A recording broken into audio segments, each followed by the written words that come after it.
Item 1.9, o segundo conflito com o judaísmo. Bom, vamos aqui também esclarecer que no princípio, o nascimento da igreja, a igreja ela não tinha conflito com o Império Romano. Estamos agora na página 42 do livro. Ela não tinha conflito com o Império Romano. O Império Romano, na verdade, não foi ele que matou Jesus. Tudo foi realmente um pedido das autoridades judaicas. Eles é que pediram a morte de Jesus.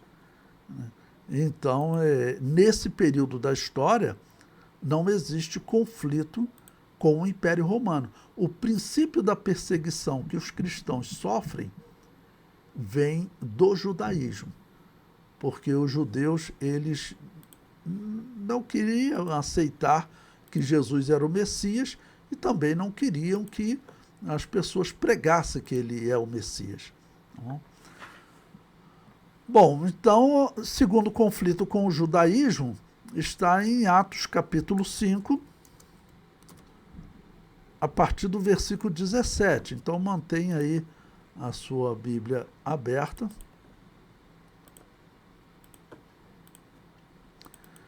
Diz o seguinte: e levantando-se o sumo sacerdote e todos os que estavam com ele, e eram eles da seita dos saduceus, encheram-se de inveja. Então, olha, nós vimos que em outros momentos eles ficaram enfurecidos pelo apóstolo Pedro e o apóstolo João pregarem a ressurreição. Bom, agora eles já estão com inveja, por quê?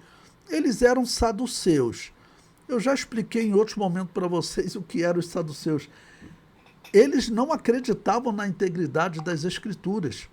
Para eles, só os livros de Moisés eram inspirados por Deus.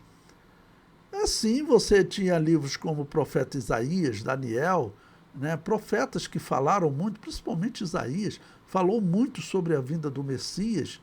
Eles diziam que esse texto não era inspirado por Deus. Então, era um erro grave. E eles estavam ali naquela posição porque o sumo sacerdote era escolhido por Herodes ou por outra autoridade de Roma.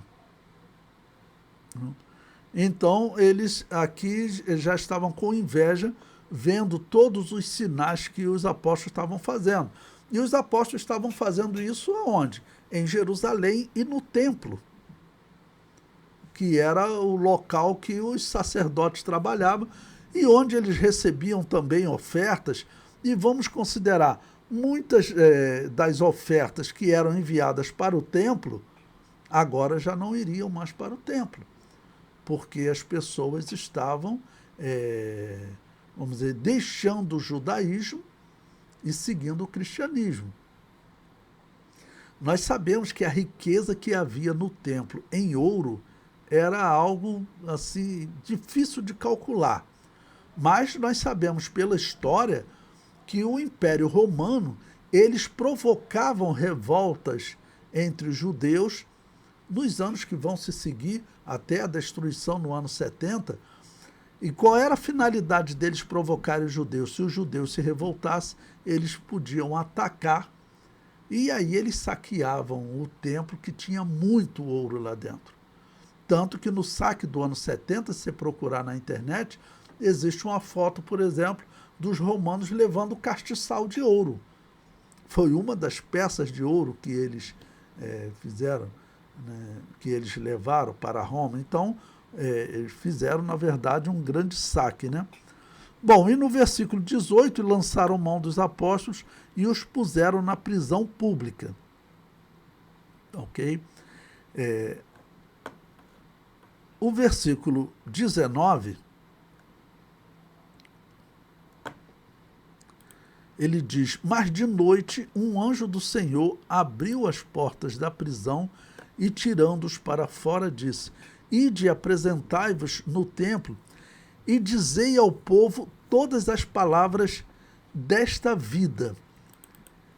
Esse texto aqui, irmãos, eu destaquei, eu procuro sempre procurar para vocês o termo grego, para você poder entender melhor, porque muitas das vezes o tradutor ele não consegue trazer o significado da palavra para o português.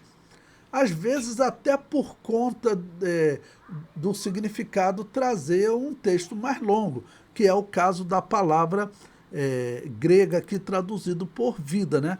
Porque fica algo assim, parece até uma mensagem filosófica, né? Dizei ao povo todas as palavras desta vida. O que significa isso? Bom, o termo vida no grego é o termo zoe. Termo zoe. Esse termo, ele significa o quê? Ele não significa simplesmente vida, mas ele significa uma vida superior. Tá bom? Algo assim ligado à superioridade. Eu peguei aqui, por exemplo, o dicionário Strong, ele diz assim, olha, estado de alguém cheio de vitalidade, vida real e genuína, ou ainda, vida ativa e vigorosa.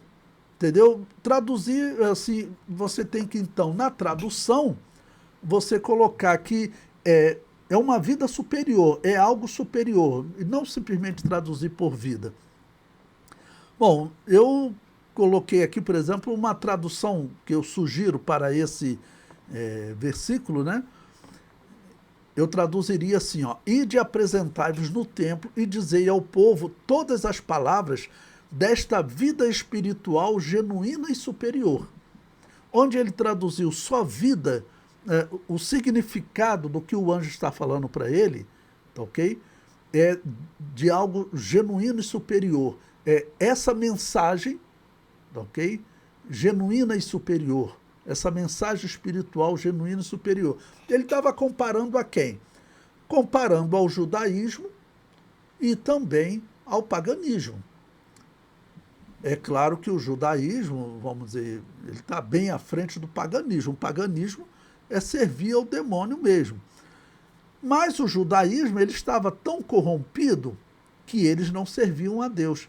E ainda que eles não se declarassem servindo a outros deuses pagãos, ou ao demônio, ou à religião da Babilônia, ou a Júpiter, qualquer coisa, mas indiretamente, quem se corrompe está servindo ao mal, porque vai se envolver em mentira e ele é o pai da mentira.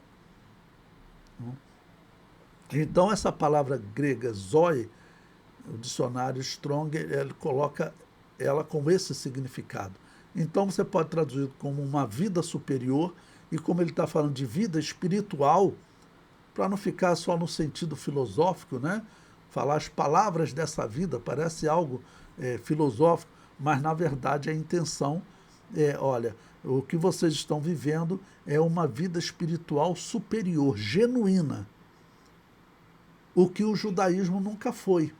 O judaísmo seria se ele aceitasse o Messias. Porque enquanto eles estão esperando o Messias, eles ainda não alcançaram essa promessa. A igreja, no caso, já alcançou essa promessa. Então, agora, eles vivem a vida genuína. A vida genuína, ela vem à humanidade depois da morte de Jesus. Por isso que o judaísmo antes não era essa vida genuína.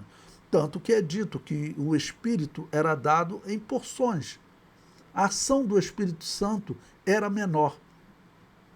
A virtude, eu falei isso para vocês no dia de Pentecostes, a virtude que a igreja recebeu no dia de Pentecostes era algo sem precedentes. Tá bom? Algo sem precedentes. Então, por isso, que é natural você interpretar que a vida espiritual que a igreja vive, ela é chamada, então, segundo esse termo, de genuína e superior. Esse seria o significado. Tá bom? Bom, diante disso, tá bom? Os apóstolos foram tirados da prisão. O que eles fazem? Eles vão imediatamente voltar a pregar. Aonde? No local que era o reduto dos sacerdotes. Os sacerdotes, o lucro deles está diminuindo diminuindo, como eu disse para vocês. Né? O lucro deles está diminuindo, as ofertas estão diminuindo. O povo, uma parte do povo, descrita como multidão, estava deixando o judaísmo e estava agora seguindo o cristianismo. Certamente o sacrifício de animais está diminuindo também. E nós sabemos que aquilo era altamente lucrativo para os sacerdotes.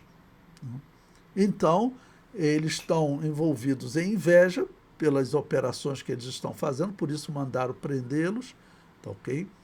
E também estão revoltados porque nesse mundo de política romana, como eles viviam, uma política enganosa, nesse mundo, eles viviam na ambição, tá ok? Bom, o versículo 21. Bom, agora eles voltam para o templo, não tem espaço para medo. Aquele apóstolo Pedro que chegou a negar por 3 vezes que conhecia Jesus, agora ele está sendo preso, solto por anjo e volta a pregar sem nenhum temor. Então, versículo 21. E ouvindo eles isto, entraram de manhã cedo no templo e ensinavam. Chegando, porém, o sumo sacerdote e os que estavam com ele, convocaram um conselho e a todos os anciãos dos filhos de Israel, e enviaram servidores ao cárcere, para que lá o trouxesse. Bom, vocês se lembram que eu falei no tópico anterior que era estranho, os fariseus, eles não aparecem nesses debates, pelo menos até agora. Nós veremos que eles vão aparecer. Como no tópico anterior o tema ressurreição estava sendo criticado pelos saduceus, talvez os fariseus não estavam participando. Por quê? Porque eles defendiam a ressurreição. Uma outra possibilidade é que haviam fariseus influentes, José de Arimateia e Nicodemos, que eles creram em Jesus. E nós veremos um pouco mais à frente que vai ser dito que até alguns sacerdotes obedeciam à fé. Porém, ao mesmo tempo, eles continuavam sendo sacerdotes. Ou seja, alguns não abandonavam de vez, né? Bom, o versículo 22. Mas, tendo lá ido os servidores, não os acharam na prisão, e voltando, lhe anunciaram, dizendo: achamos realmente o cárcere fechado com toda a segurança, e os guardas que estavam fora diante das portas, mas quando abrimos, ninguém achamos dentro. Então o capitão do templo, que eu expliquei para vocês numa outra aula, era normalmente um sacerdote que tinha poder de polícia, para vocês terem ideia. Poder de polícia, dizendo, para poder prender, castigar, né? Então, normalmente era um sacerdote. Para vocês verem que o sacerdote, ele fazia um papel, muitas vezes, de um governador, de um político, tá ok? Mas também fazia papel até de delegado. Né? Então, o capitão do templo e os principais dos sacerdotes, ouvindo estas palavras, estavam perplexos acerca deles e do que viria a ser aquilo, né?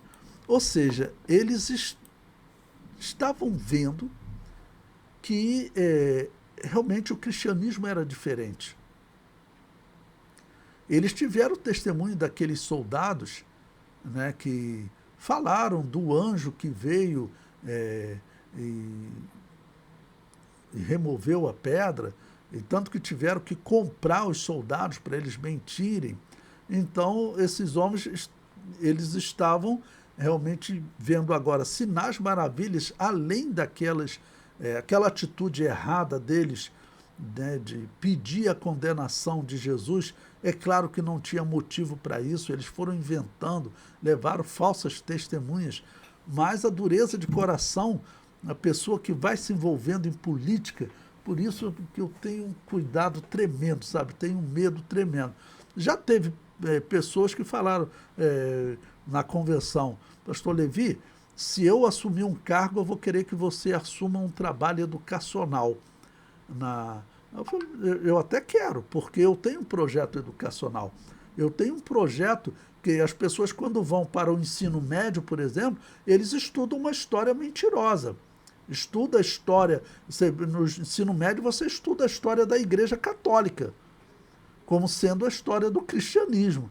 Eu faria um material didático para distribuir no ensino médio, aqui do Rio de Janeiro, se puder até do Brasil, com uma visão verdadeira sobre as diversas igrejas que existiam fora da Igreja Católica. E nunca chamaria a Igreja Católica de cristianismo, como os nossos livros didáticos fazem.